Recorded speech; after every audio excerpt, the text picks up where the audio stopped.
ભાવનગર જિલ્લાના ઉમરાળા તાલુકાના ડંભાળિયા ગામે લગ્નના ફુલેકામાં ડાન્સ કરવા મુદ્દે થયેલ માથાકૂટના તલવાર પાઇપ ધારિયા જેવા તીક્ષ્ણ હથિયારો વડે અથામણ સર્જત એક મહિલા સહિત 6 વ્યક્તિઓની નાની મોટી ઈજાઓ થઈ હતી।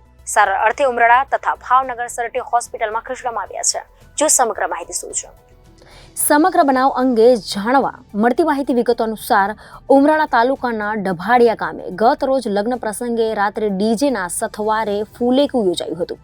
આ ફુલેકામાં અજય બટ્ટુકા બારૈયા નામના યુવાને ડાન્સ કરતા બાળકોને ટપાર્યા હતા। આથી બાળકોએ આ વાત પોતાના માવતરને કરતા સવારે બારૈયા તથા મકવાણા જૂથના લોકો પાઇપ તલવાર ધારિયા જેવા તીક્ષ્ણ હથિયારો લઈ સામે સામે થઈ ગયા હતા। બંને જૂથો એકબીજા પર તૂટી પડ્યા હતા, જેમાં એક મહિલા સહિત 6 વ્યક્તિઓની નાની મોટી ગંભીર ઈજાઓ પહોંચી હતી। દરમિયાન 3 વ્યક્તિઓને સારવાર અર્થે ઉમરાળા રેફરલ હોસ્પિટલ તથા 4 વ્યક્તિઓને ગંભીર ઈજા પહોંચી હોય આથી તેઓને સારવાર અર્થે ભાવનગર સરટી હોસ્પિટલમાં ખસેડવામાં આવ્યા હતા। આ બનાવની જાણ ઉમરાળા પોલીસને થતાં પોલીસ કાફલો ઘટનાસ્થળે દોડી આવ્યો હતો અને ગામના ચુસ્ત બંદોબસ્ત ગોઠવી દીધો હતો। આ અંગે બંને જૂથોએ ઉમરાળા પોલીસ સ્ટેશનમાં સામસામે ફરિયાદ નોંધાવતા તજવીજ હાથ ધરાઈ છે। તમારું નામ?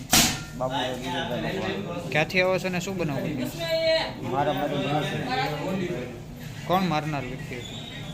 એક અજયભાઈ મુકુંદભાઈ બારિયા, પછી ભરતભાઈ દેવરાજભાઈ બારિયા, પછી બટુકભાઈ બચ્ચુભાઈ બારિયા। પછી કારણ શું મારવાનું હતું? રાત્રે ફુલેકું હતું ને છોકરાને મારા છોકરાને ગળાથી દીધી દીધી। નાનો છોકરો છે મારો 12-13 વર્ષનો, એને ગળાથી દીધી દીધી। તો મેં કીધું ભાઈ હું કામ લાવું કરો છો?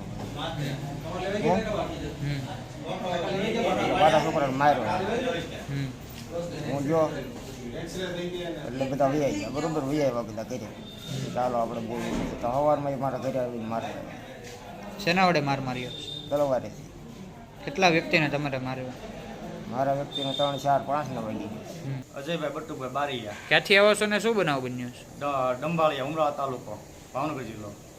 બનાવ એવો બન્યો કે ડીજેમાં છોકરા વાગ્યા હતા સાંજે, સવારમાં એને એક જૂથ કરીને સીધા તરવારીઓ ને પાઇપ ને ધારિયા ને એવું લઈને સીધો હુમલો જ કર્યો।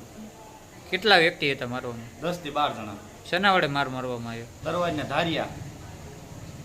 તમને કેટલા ને વાગ્યું? અમને 100 જણાને વાગ્યું છે। Bureau report Janadesh news Bhavnagar.